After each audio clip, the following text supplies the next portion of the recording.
Good morning, good afternoon, or good evening to you, you thirsty bunch of beer drinkers, whenever and wherever you're tuning in from. Thanks for pressing play and supporting a Canadian podcast. I'm Troy Birch with Great Lakes, Ontario's local brewery, a fiercely independent craft brewery based in Etobicoke who brings you this here Between Two Fermenters, the podcast where craft beer and conversation collide, straight from the tanks to your ears. Hey, you know what happened last week? Something pretty dang awesome happened last week. That's what. GLB turned 39. 39 bloody years young. How about that? The company was incorporated on February 12th, 1987, and by November of the same year, they had beer in the tanks for the first time. 39 years. What a run it's been. And as one of Canada's oldest independently owned and operated breweries, GLB is extremely humbled by all the support we continue to receive across the province of Ontario. And we wear our longevity with tremendous pride and honor. So thank you for all the support for over the years. Also, neat fact, February 2010, a beer was born at GLB. The Winter Olympics that year were based in Vancouver, and GLB was asked to send some beer to the Ontario Athletes Pavilion. Instead of sending a lager like all the other breweries were, GLB created a pale ale, Canuck, 16 years ago. It's crazy to think this beer's been around that long. But we have a show to record today, so let's get right to it. Today's guest is someone I've had the privilege of calling a friend for many years, and someone I've also had the pleasure of watching grow into one of the most respected voices in Canadian beer. Someone I've learned from, and someone I respect for her leadership and deep insights. I've watched her and her brewery blossom into what I'd call a major league company. A team with a deep roster of great people, a strong lineup of great beer, and a business that has handled every curveball thrown its way since establishing themselves in 2013. And if you've ever stepped into one of their spaces, you know this. Their customers aren't just drinking the beer, they're rooting for the home team with each sip. Yes, if you haven't guessed it, my guest today is Mandie Murphy, the co-founder of Toronto's Left Field Brewery. Mandie is admired throughout the industry for her thoughtfulness, is widely respected for her insights into government policy related to the beer file, and is a true leader in Canadian craft beer because of that. Together with her husband, Mark, she's built something unique and special, blending her marketing expertise and entrepreneurial drive with Mark's brewing talent and number crunching to create a brand that hits more home runs than strikeouts. See where I'm going with this? These analogies here? Left Field was and is built on love. Love of baseball, love of community, and yes, love between a husband and wife team who have a vision and executed it with intention and care since day one. It's a brand with a beating heart, and it shows. Just take a walk around Toronto's East End. Left Field hats don the melons of people everywhere. What started as contract brewing has evolved into a multi-location Toronto craft brewery with a flagship space in Leslieville and a 300-seat brew pub in Liberty Village. A company that scaled thoughtfully, built a loyal following, and stayed fiercely independent along the way. And Mandie is here to tell us all about it today. So sit back, grab a fresh GLB, lace up the cleats, and oil the glove. Hang tight. The first pitch with Mandie Murphy, co-founder of Left Field Brewery, is coming right up. It's Great Lakes Brewery, a fiercely independent craft brewery. We believe in supporting communities, good times, and brewing amazing beer. It's Great Lakes Brewery. Order online for free local home delivery. In the GTA, good times and amazing beer. That's GLB.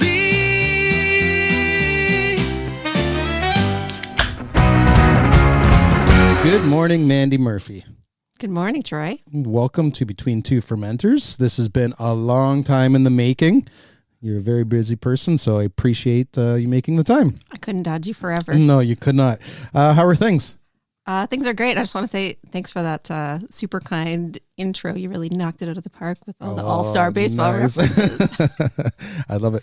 There's a beverage there for you. You can crack that sucker open. I'm having Canuck Pale Ale based on our 16th anniversary. But we have a lot to talk about today, so let's jump right into it. Sounds good. First off, though, how was the drive here today? Was it good? Easy peasy. Easy peasy. Now, some might wonder why we're recording this podcast without your partner in crime, your business partner and husband, Mark. So here's the answer. I'm going to give the answer.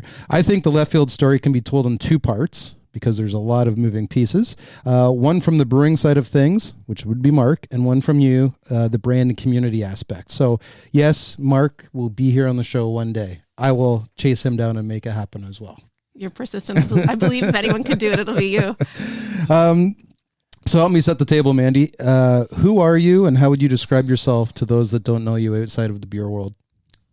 When you sent me these questions last night, I'm like, I don't know how to answer that. I don't know how to answer that. Is this a job interview? I want to know everything about you.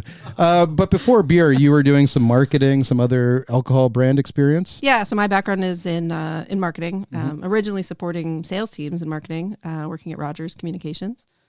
Went on to do some marketing communication strategy work with Rogers. I was there for a long time.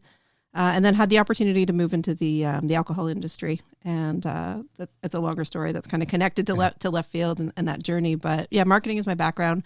Love sports. The baseball thing is real. Love that.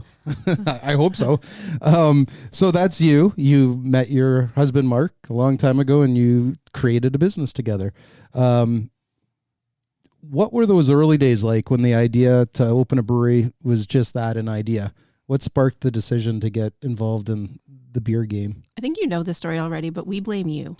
I've heard that. Yeah. This is all your fault. No, you're welcome, everyone. Troy, is there anything he can't do? So Mark's background is he's an accountant, chartered accountant. He came home from an audit. He was doing public auditing. He came home from an audit in like the middle of nowhere, Alberta. And told me that he learned about this new program at Niagara College and that he was going to apply to the program, quit his job in accounting, and become a brewer. The blog that he read about this program through was your blog, Troy. And I thought he was nuts. I said, there's no way you're doing that. We had just bought a house in Toronto, and he's going to quit his job and learn to brew beer, throw away all of his accounting stuff. But you let him do it. Well, I didn't. I said, you're not doing that. And he applied anyway without telling me. And the program was full, but he called the admissions office every day until they wanted to stop hearing from him, is my belief. And they finally let him into the program when there was an opening. So he was in the first intake. Yeah, the first intake of students in that program. And around the same time that happened and he was accepted, I was working at Rogers, and a former colleague called me up, and she worked for a really large wine company. And she said, I have an opportunity. Would you ever consider leaving Rogers and coming to work with me in the alcohol industry? And I swear it was like a light bulb moment. The light bulb really literally turned on. And I was like, wait a minute, if I go do that for a little while, and Mark, you go do this for a little while, that combined with your accounting, maybe we can do something with this someday. And at the time we knew that we wanted to do something together. We wanted to run our own business. We just didn't know what that was. We had signed off on like NDAs and stuff for taking over like pet store franchises, and we had built a business plan for a B&B, and talking about moving back to the Niagara region where we met and went to school.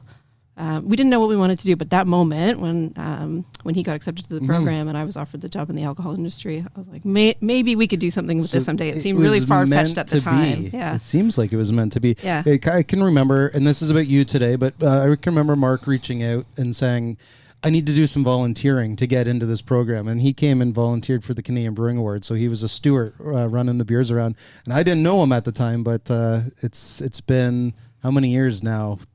20 years or almost. I think that first class was 2010. So yeah, we're getting up there in the 20 years.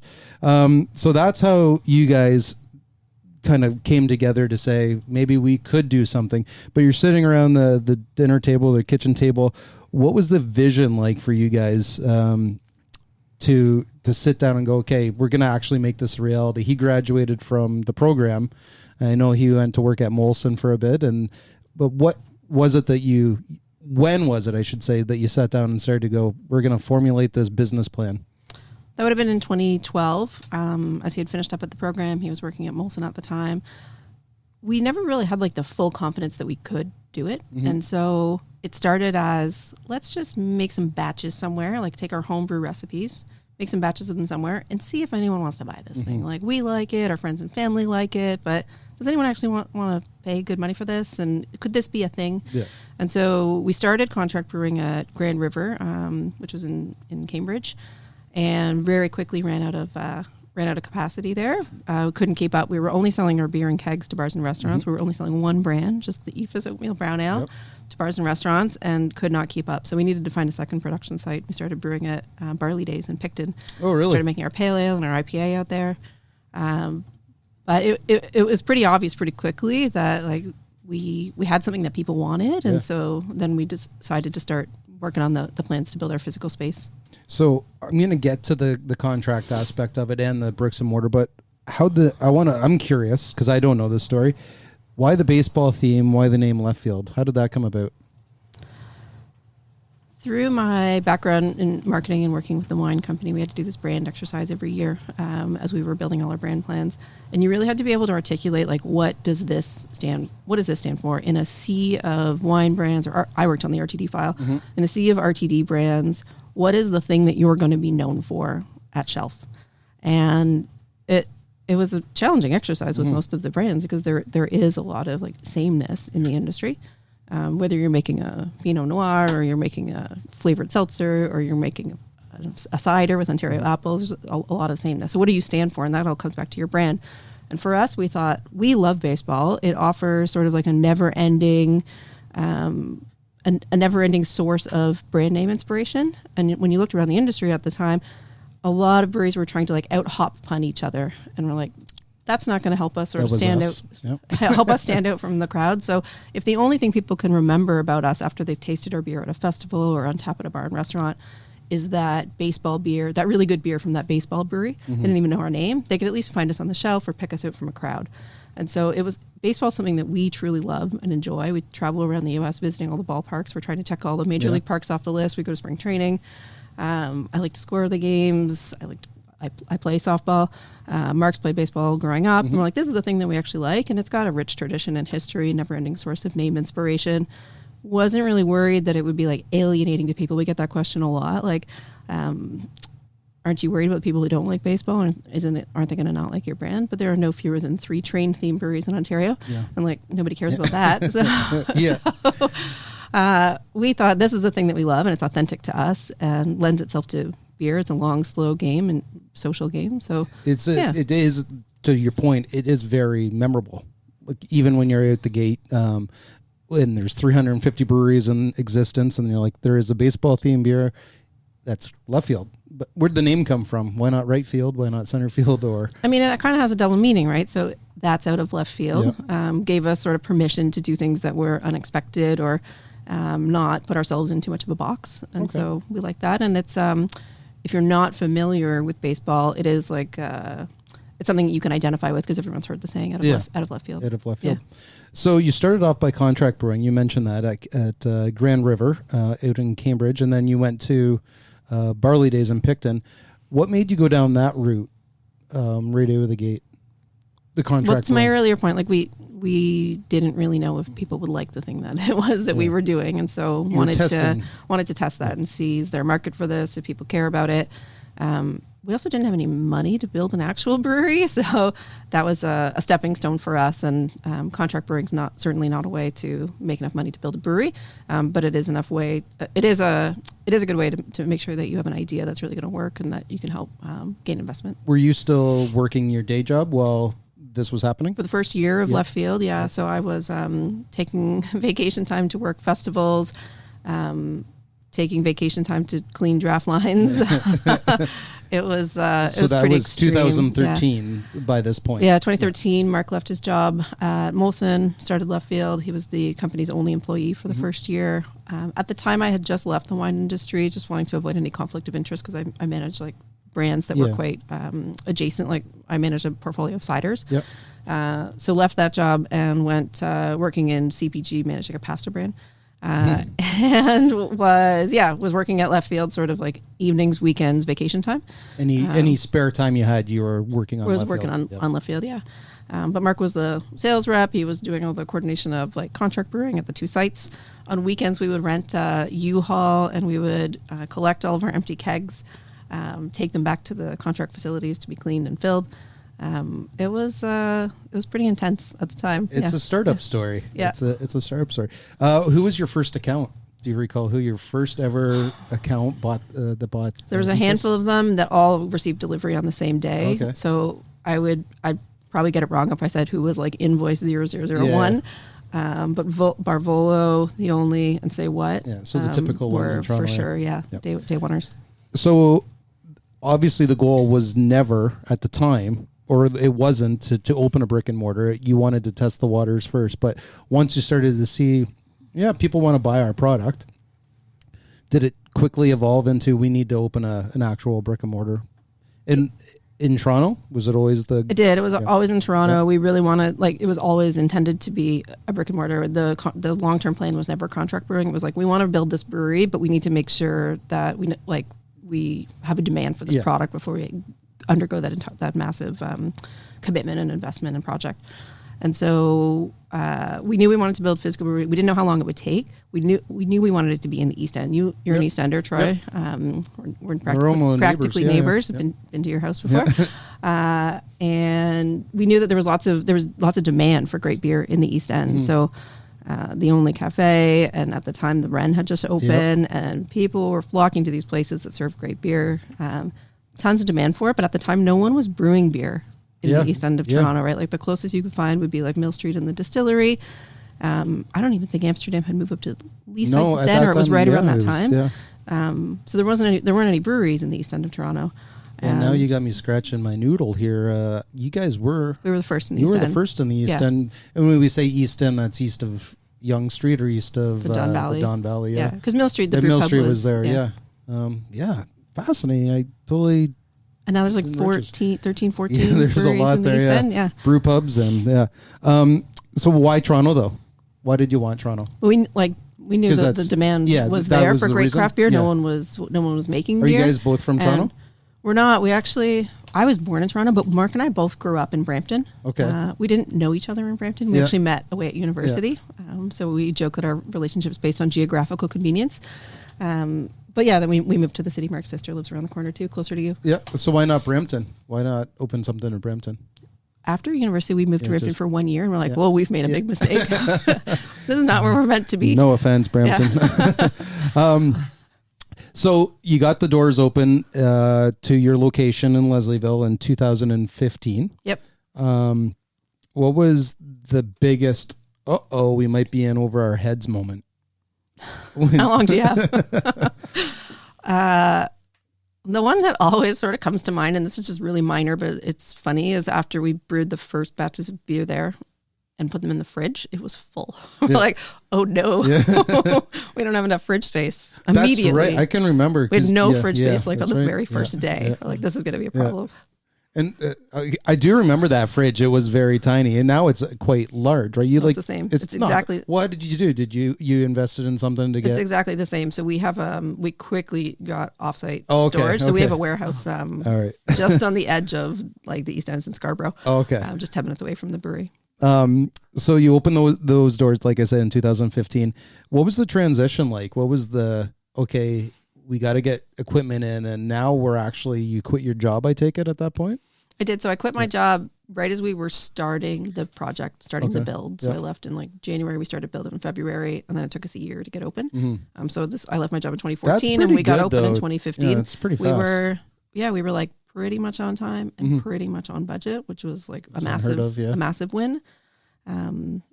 Not without hiccups, but it went okay. The transition of getting open is just all the things you didn't know that you needed to know, and figuring those out every single day along the way. Municipal licensing, provincial, drainage, everything.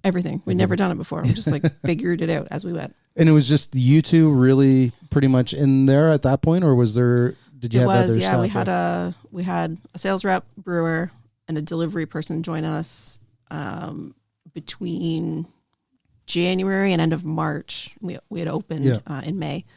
So it was a really lean team to start. So a very fast transition though, too.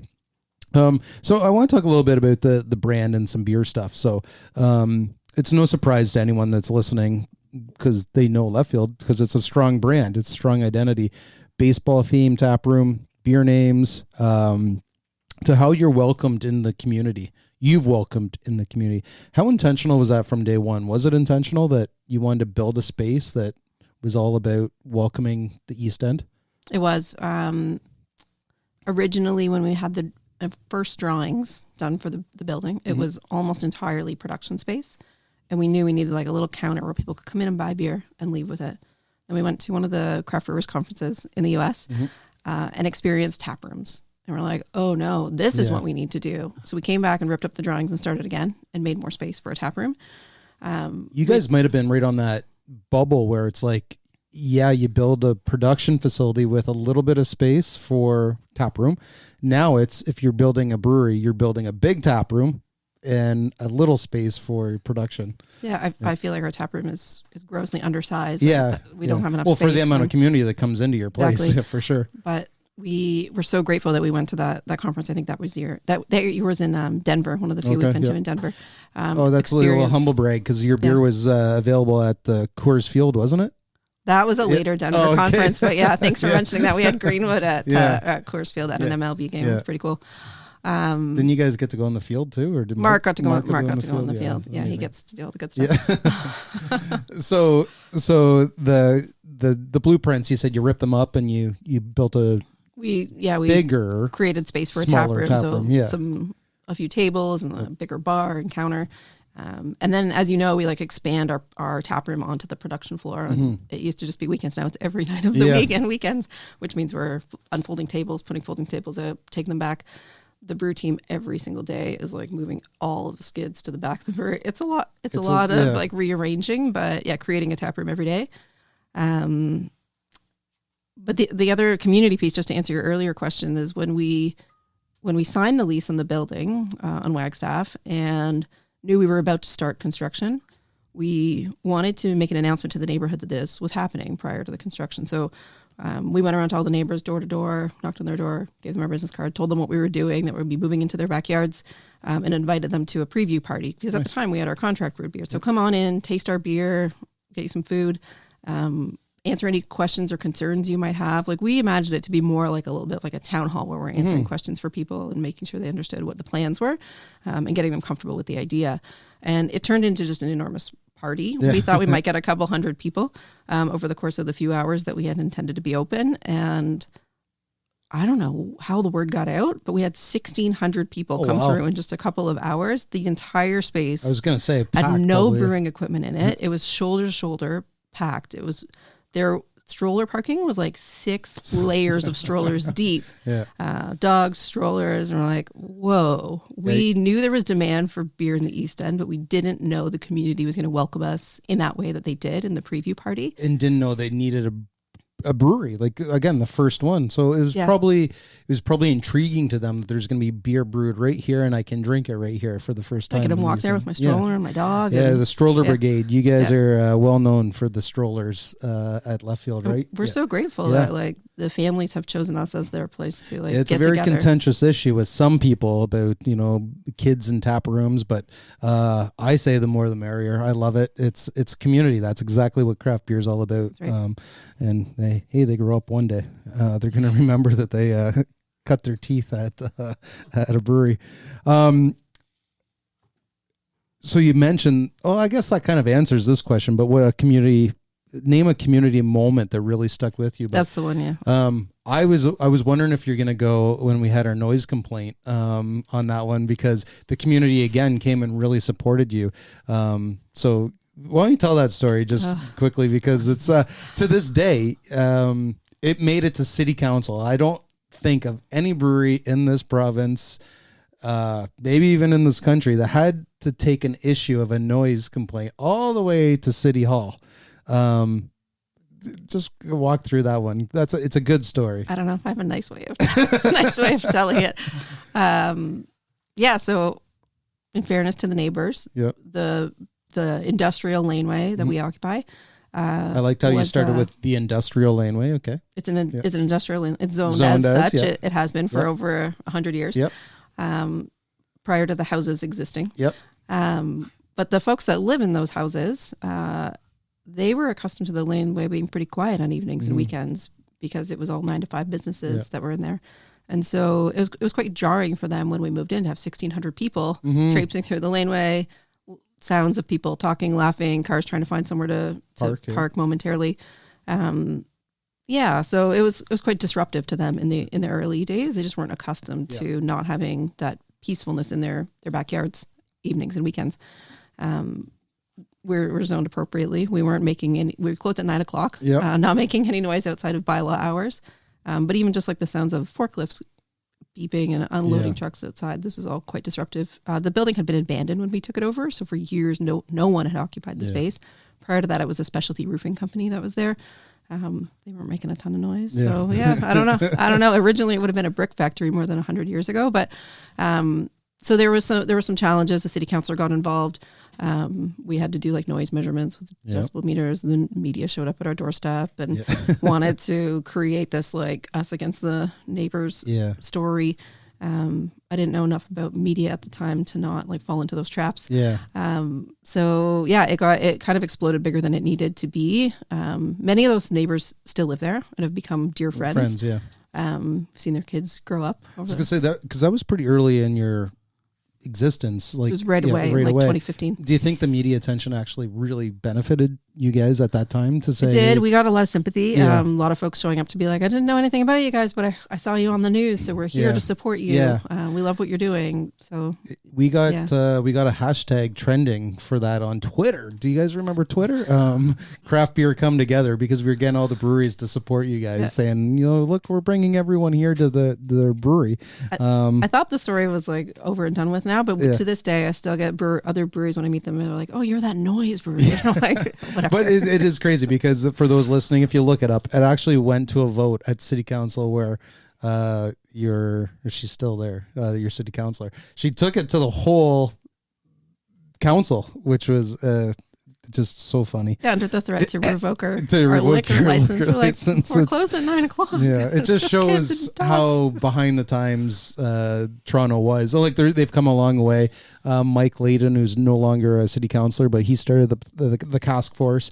Was a big let's cut the red tape for breweries at City Hall, and we have a number of city councilors and now provincial MPPs who are really supportive of what we all do.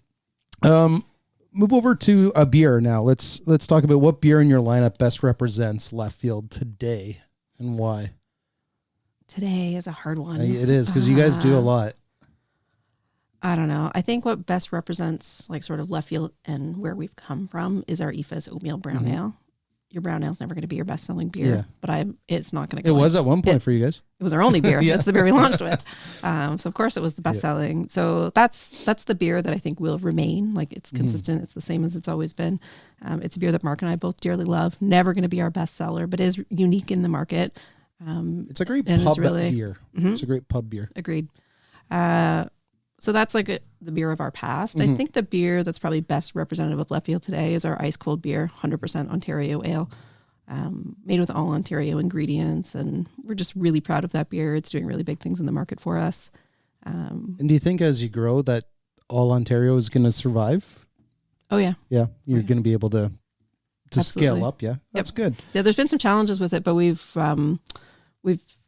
made some adjustments. It's still 100% all Ontario, but like making sure that we have our ingredient forecast sort of locked in with suppliers and the right suppliers. That's a lot of people ask us a lot of times, like, how come you don't do an all Ontario? And it's for our size, it's really tough to do a year round on that.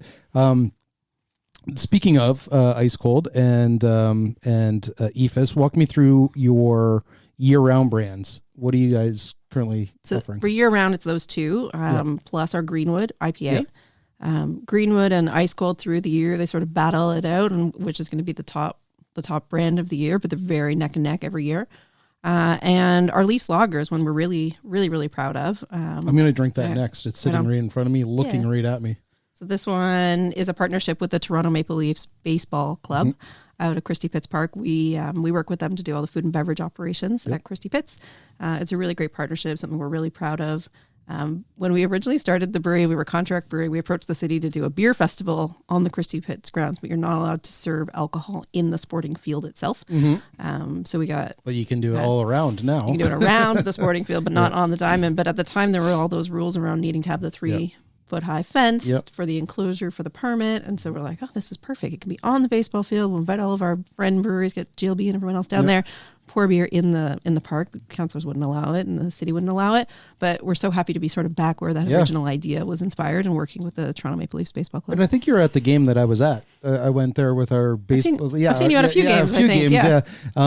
It's been always great because I go into a side area with the new owner, and I was like, I'd love our beer to be here, but I think it's such a perfect fit. It's such a great fit, left field, and one of the oldest baseball teams in, I think it's in North America for an amateur baseball team. But some coaches in East York, where I'm from, they have played or play on the team still to this day. So it's pretty great to see a local beer at these games.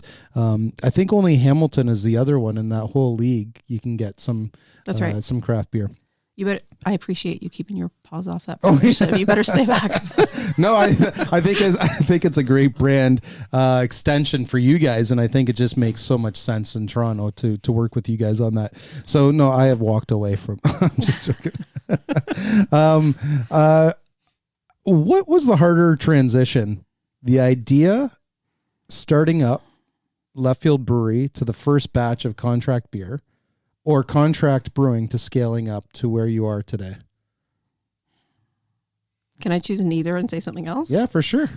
Definitely opening the brew pub. Okay, well, we'll get there. I think that's the next question. I think relative to those two challenges and learning experiences, opening the spot in Liberty Village has been. I know I warned you guys, but you did. In 2024, you opened the aforementioned Left Field Brew Pub in Toronto's Liberty Village. It's a massive 300-seat brew pub. It was formerly the beer. Three Brewers.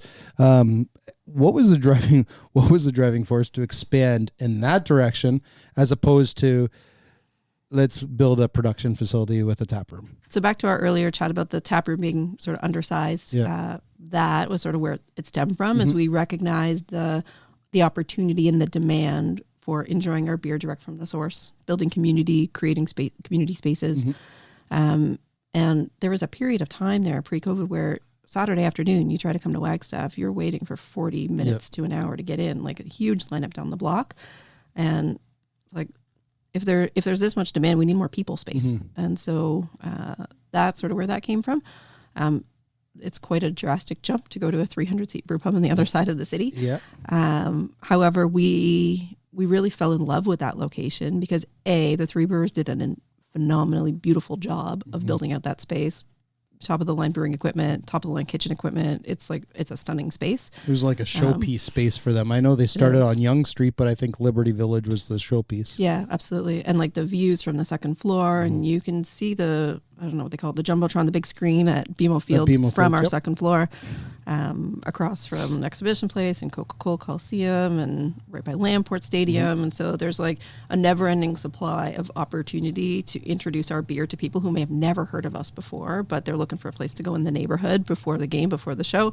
And so that was a really attractive aspect, along with the space being kind of a lot of the hard work around building a brewery had already been done.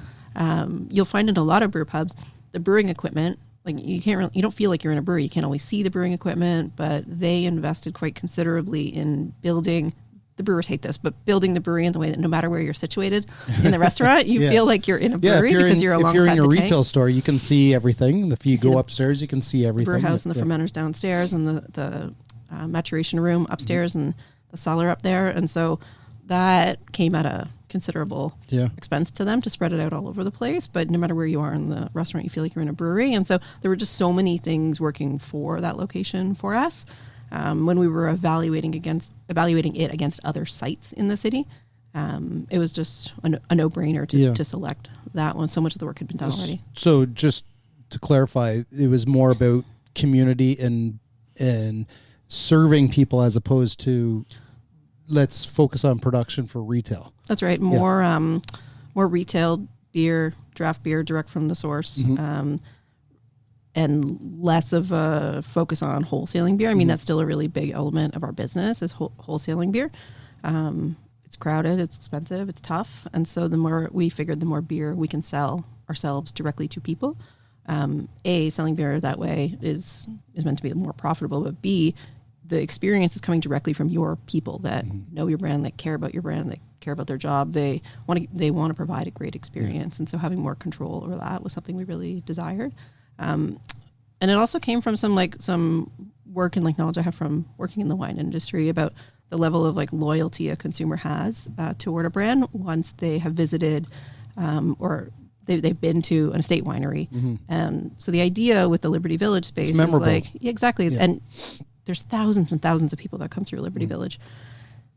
And hopefully, if they're just there for one concert in the year and they come see us, they've had some of our beer, they had a great experience with our team. When they go back to wherever they live and they see our beer on shelf at an LCBO or on tap at a bar or restaurant, they're more likely to pick it up because they think of that great time they had with us. Yeah, it evokes the memory. Yeah. So how has opening that location changed the overall business landscape for you guys? Aside from it just being extraordinarily demanding for Mark and I on our time, the restaurant, as you know, having a brew pub, the restaurant industry is just different. Yes. The business is completely different in every way, shape, or form. And so that is the brew pub is the first restaurant both Mark and I have ever worked in. And so it was quite a steep learning curve, especially through the first year and a half, I want to say. Yeah. Did you guys expect that it was going to be like that? We knew it would be tough. Yeah. We got all the warnings from good folks like yourselves that it was going to be tough. But I would say Mark would probably agree with me that it's been even tougher than we had expected. Yeah. And certainly more challenging than building the production facility, more challenging than starting the contract brewery. And are you you're still invigorated though? You're still loving it? It's fun. Yeah. Working service is really fun. I wish I could spend more of my time just working on the floor and working service. I gotta do all this. That sucks you in. It sucks you in because when you're walking around the floor and you're like, oh, I need to remove that off the table, or I need to bring this, or maybe they want to sample something. I often find myself when I'm even at the GLB tap room, I give away too much because I just want people to have such a good time. It's like, okay, it's 10:30 and I'm having my first beer with this person who came in from another city, and you just get sucked into that environment. And because that's who we are by nature, is just we want people to have a great time, a great experience with our brand. It's hard to get anything done there. I need to be there a lot, but it's hard to get actual work done because so many distractions. In a good way. I want to engage with the guests. It's my favorite part. And as a co-founder, as an owner, it goes a long way when you walk up to a table. Oh, I actually own this place, and the people have all the questions. And wow, you do? What's it like? And so speaking of that, let's talk about some leadership. Let's switch a little, some gears here. You're known as a leader in the industry for both, your work on the OCB, but just you have a strong voice, and you built such a strong brand and strong company. As a co-founder, how has your role changed over the years? So now you just said you got kind of sucked into the hospitality realm, but I imagine those early days I know you're strong in marketing and Mark is strong in brewing and numbers, but you're probably doing everything. Like you said, U-Hauls to, how has your role changed since day one to today? In many ways, it's the same in that there's a ton of variety. I love doing, I always say this and it maybe sounds weird, but I love doing the things. Mm-hmm. And I enjoy the variety of, I don't do this so much anymore, but I love to get on the forklift and unload a truck. I don't know why. It's just really fun. I love pouring pints in the tap room. I love stocking the shelves in the fridge, and I gain a lot of energy from dealing with the guests. Mm-hmm. And so the idea was we could do a lot of these things ourselves with our background and figuring stuff out. And we didn't want to find ourselves just behind a desk all the time, just meeting to meeting to meeting, spreadsheet to spreadsheet. That's what we weren't loving in our old jobs that caused us to leave and start a brewery. And so there's always been sort of a recognition that the bigger you get, the more you're going to find yourself back there, which is sort of at odds with what the business needs in terms of where it needs to go and how it needs to grow.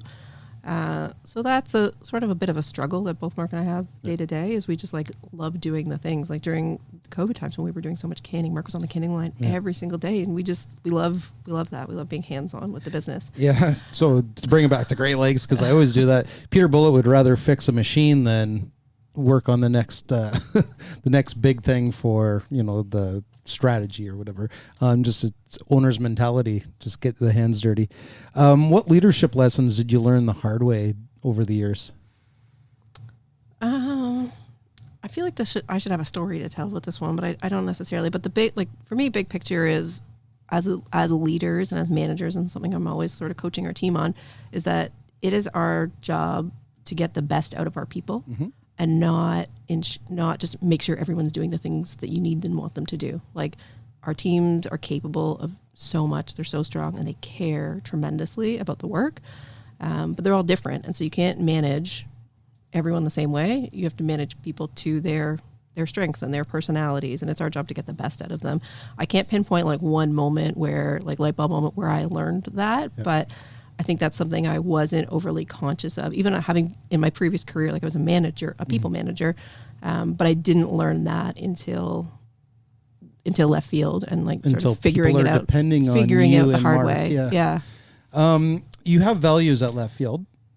I think there's 5 or so of those values. Why did you find it necessary to have them incorporated into the fabric of the company? I think when we sat down with our team in the early days and we defined sort of like our company purpose as, I don't know if you know this, it's like to create joy through beer and beer experiences.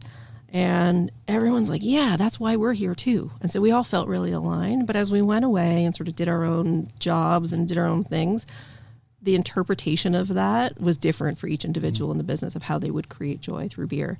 And so it led us to a point where we thought, like, we need to articulate our values, because it's really important for Mark and I to say, this is how we're going to create joy, by upholding these things every single day. We have too many values. There's 9 on the list. 9. That's way too many. Yeah. My sister-in-law likes to tell me that if a teammate can't remember all of them, you have too many. So admittedly, we have too many. I'm going to put you on the spot. Do you know all 9? I do, but you make me so nervous. I'm not going to. I'm not going to say them all either, because I feel like so cheesy saying them. But every person who starts with us at the company, they sit down and they do an orientation with myself, and sometimes Mark joins, sometimes he doesn't. We do an orientation. We talk about the values. We talk about the history of the company. Talk about the purpose of creating joy through beer, and make sure that, like, when we talk about integrity being one of our values, like, we hear from them. What does that mean to you? I'll tell them what it means to me. And we make sure we're aligned on what that means. And it's not just a word that's like floating around in an employee handbook or on a sign on the wall over the door when you come in every day. And we like to refer back to them too in decision making. So craft beer can be really intense and all consuming. You just said that. Add in leading a large number of employees at 2 locations, and a changing market. How do you avoid burnout? How long do you have? Because I'm about to start talking about something that's super annoying. I've learned to avoid burnout through diet, exercise, and sleep. Yeah. And I've become obsessed in the last 7 months with CrossFit. I think I was telling you this when we saw each other over the holidays. Just absolutely obsessed. And I think the reason it's helping me so much is it's so difficult, it's so challenging, that for an hour a day, I can't even think about work, because I need to give all of my attention and focus to this one thing that I'm doing, or I'm going to hurt myself. And so it's been really helpful. It's almost like meditative in that sense, that you like intensely focus on this one thing. That helps. Yeah. But like, it comes with being well rested to be able to do the things. And eating well to be able to do the things and feel well enough to do the things. So you're setting boundaries for yourself, that in order to do this, I need to do this. Prioritizing those things again. So what would you say to someone else in the industry that maybe hasn't found that yet? You can only take good care of your business and your people if you're taking good care of yourself. You need to be good and well and whole to be able to perform at a high level. Very good advice. Now, another piece of advice. What advice would you give someone thinking about opening a brewery today, or a brew pub? Or a brew pub. Don't do it. No, that's a joke. No regrets. Very happy that we're doing it. Advice that I would give: know why you're doing it. Why are you starting a brewery? What is the purpose? Are you trying to get rich quick? Choose a different business. Do you really just love making beer? Make sure you have someone that you're working with that's going to take care of the business side of things, because it's more of that than it is making beer. just know your purpose and how, like, what's going to make you different than other breweries in the market, and what's going to make people care about what it is that you're doing. Would you recommend someone open a brewery in today's marketplace? I think there's still room for success. If you are really approaching it with like intention and purpose, we're not too crowded. Beer, this. I'm going to go on my industry soapbox now. Well, that's great, because we're going to go right into that in a second. Perfect transition. But I mean, we're at 11% share. Craft beer, 11% of the beer consumed in Ontario is craft beer. Look at really strong beer markets. I like to point to the ones in the US that are like 40, 50% share. Oregon, but even Michigan, across the rest of our beautiful country, BC, Alberta, Quebec, like they're all killing us in craft beer. There's lots and lots of space, especially now with like the retail modernization and like sort of opening up of the market. There's tons of space right now, and building a brewery is not nearly as expensive as it used to be. There are a lot of breweries that are for sale. you can buy a lot of tanks, a lot of brew houses on not Kijiji, but on auctions and stuff right now. Let's pivot over to pivot. We got a drink. And I'm having the Leaf Lager right now, the Leafs Lager, 4.2%. Nice. This hot pop is delicious. It's as good as it sounds. Nice, it's delicious. I love it. Good. As I mentioned off the top, you're widely respected for your voice in the industry, and you just mentioned the 11%. You know the numbers, you know the stats, from the OCB to the government file. So I'd like to discuss that a little bit. So we're going to start with the OCB, the Ontario Craft Brewers. Now, I understand, Mandie, that you save some money through the CFIB on insurance. That's my Scott. You're listening. Scott Simmons, the president of the OCB. He always highlights that.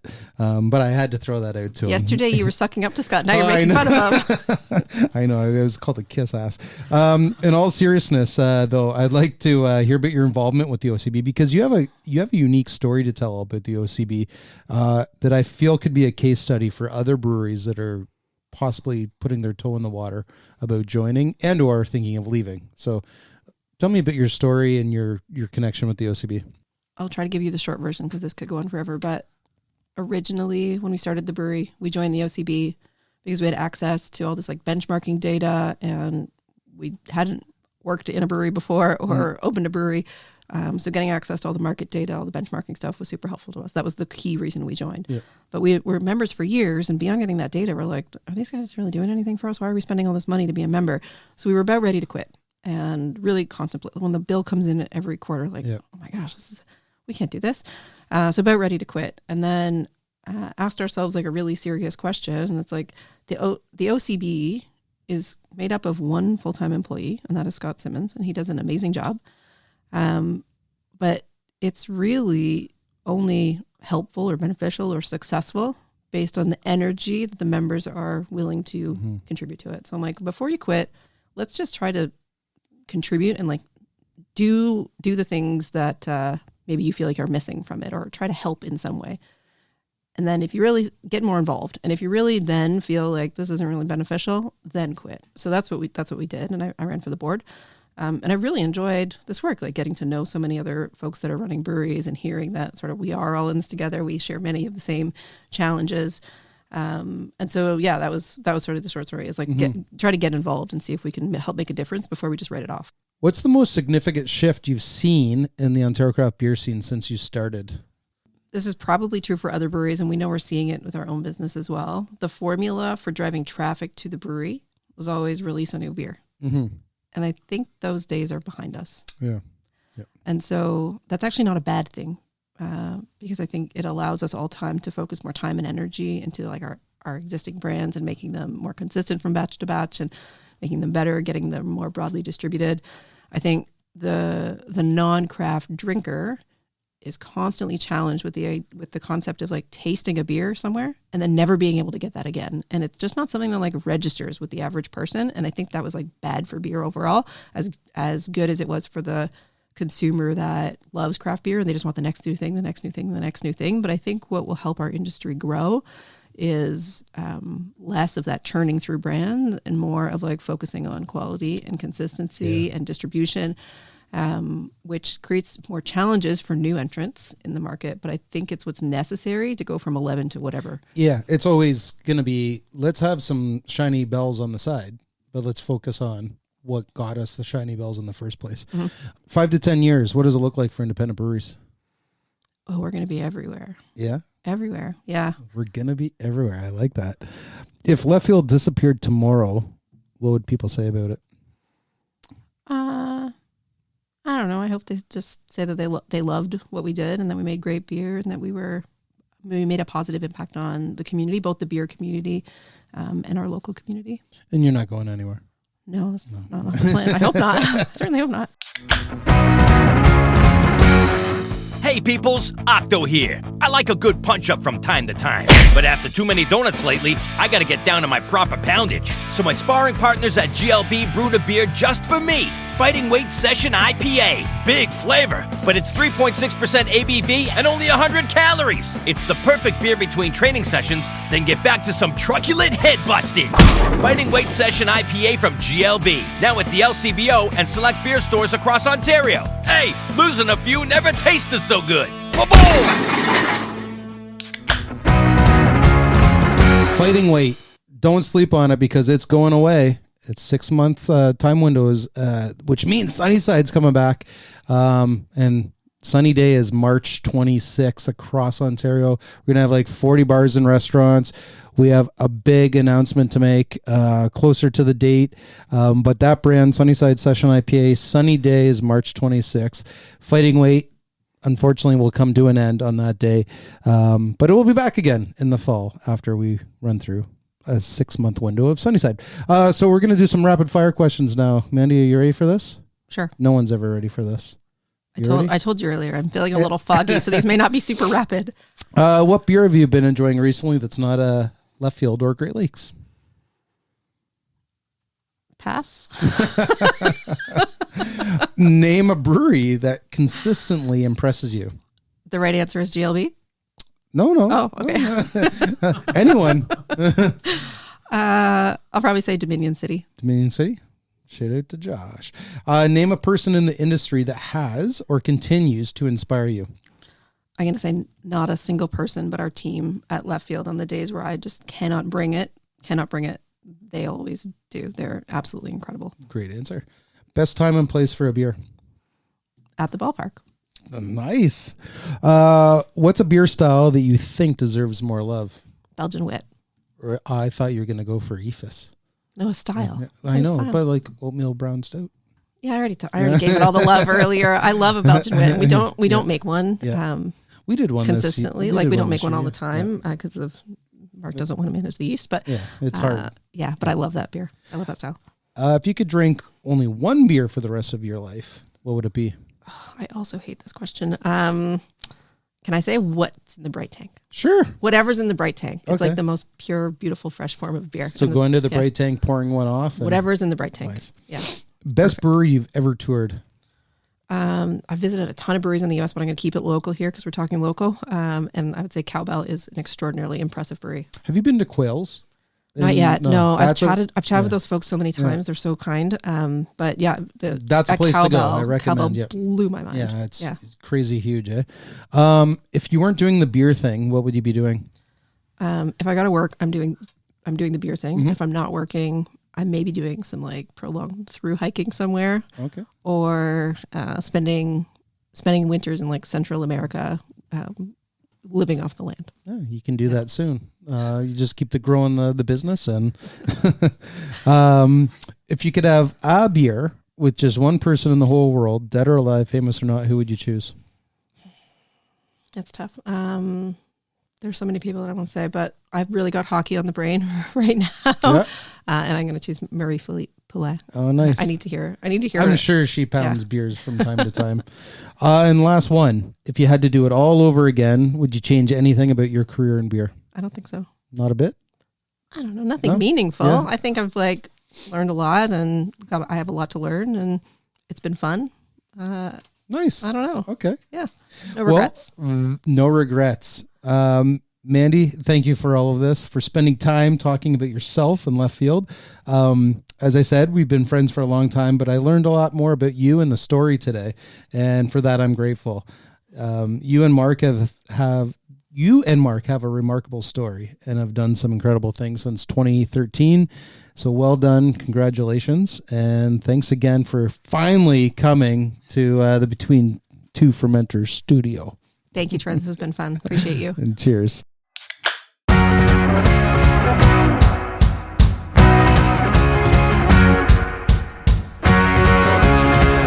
That's it. That's all, folks. Episode 56 with Mandie Murphy. No regrets.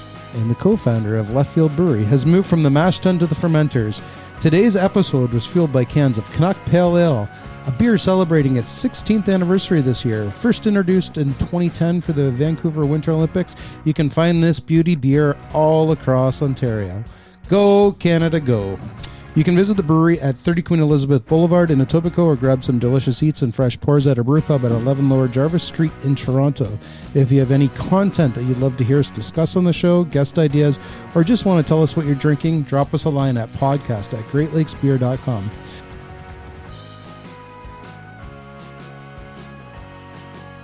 Until next time, please remember to keep tipping your glass of fresh GLB in the right direction. Supporting local never tasted so good.